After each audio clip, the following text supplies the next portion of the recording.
The History of Alexandria School. Pernahkah kamu berpikir dari mana datangnya pelajaran matematika yang kita kenal sekarang? Seperti titik, garis lurus, dan segitiga?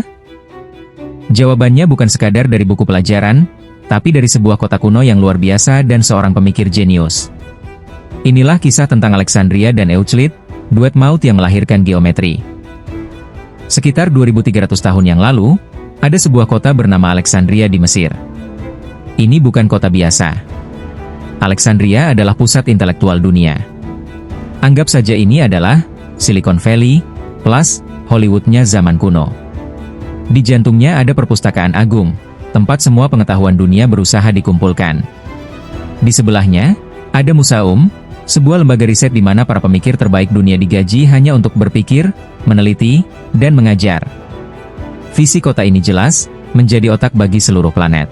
Di tengah hiruk-pikuk intelektual inilah, sesosok figur yang tenang namun cemerlang muncul, seorang pria yang namanya akan menjadi sinonim dengan logika dan keteraturan, Euclides. Tidak banyak yang diketahui tentang kehidupan pribadi Euclid. Ia seperti bayangan dalam sejarah, dikenal bukan karena kisah hidupnya, melainkan karena karya abadi yang ia wariskan. Diperkirakan ia datang ke Alexandria sekitar tahun 300 SM, kemungkinan besar atas undangan Ptolemy I, untuk menjadi pengajar utama matematika di museum.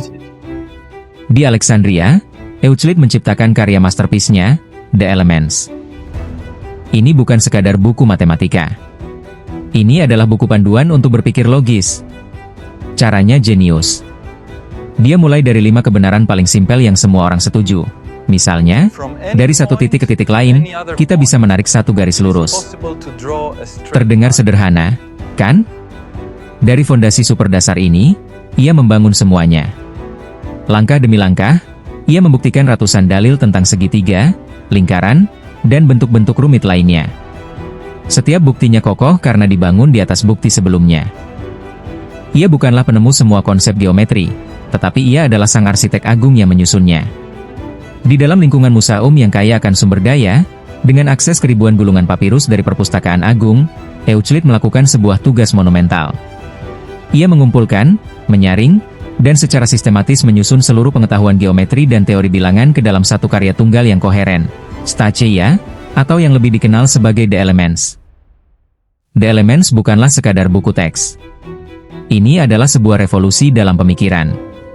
Untuk pertama kalinya, matematika disajikan dalam sebuah sistem aksiomatik deduktif. Euclid memulai karyanya dengan meletakkan fondasi yang paling dasar. 23 definisi, seperti, titik adalah apa yang tidak memiliki bagian. 5 postulat, asumsi dasar geometri, misalnya, sebuah garis lurus dapat ditarik dari satu titik ke titik lainnya. 5 aksioma atau gagasan umum, kebenaran yang diterima secara universal, misalnya, hal-hal yang sama dengan hal yang sama juga sama satu sama lain. Dari fondasi yang sederhana dan tak terbantahkan ini, Euclid secara logis menurunkan, membuktikan, 465 proposisi atau teorema yang semakin kompleks, mulai dari sifat segitiga hingga konstruksi benda padat platonik dan teori bilangan. Setiap langkah dibuktikan secara teliti berdasarkan langkah-langkah sebelumnya. Karya Euclid begitu revolusioner, bahkan sang raja, Ptolemy, pernah bertanya padanya, tidak adakah cara yang lebih mudah untuk belajar geometri? Jawaban Euclid sangat terkenal, tidak ada jalan pintas untuk para raja dalam belajar geometri. Dan dia benar. Bukunya, The Elements, menjadi buku pelajaran matematika standar di seluruh dunia selama lebih dari 2000 tahun. Cara berpikirnya, mulai dari dasar lalu membangun argumen secara logis, menjadi fondasi bagi sains modern, filsafat, bahkan pemrograman komputer. Euclid butuh Alexandria untuk memberinya sumber daya, dan Alexandria butuh Euclid untuk mengukuhkan statusnya sebagai pusat pengetahuan dunia.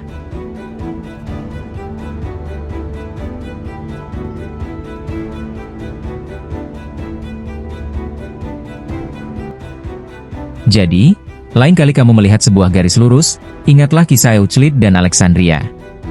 Kisah tentang bagaimana sebuah kota yang visioner dan pikiran yang terstruktur bisa bersatu untuk memberikan hadiah terbesar bagi umat manusia, logika. Terima kasih sudah menonton. Jangan lupa like, komen, dan subscribe untuk lebih banyak kisah yang mengubah dunia.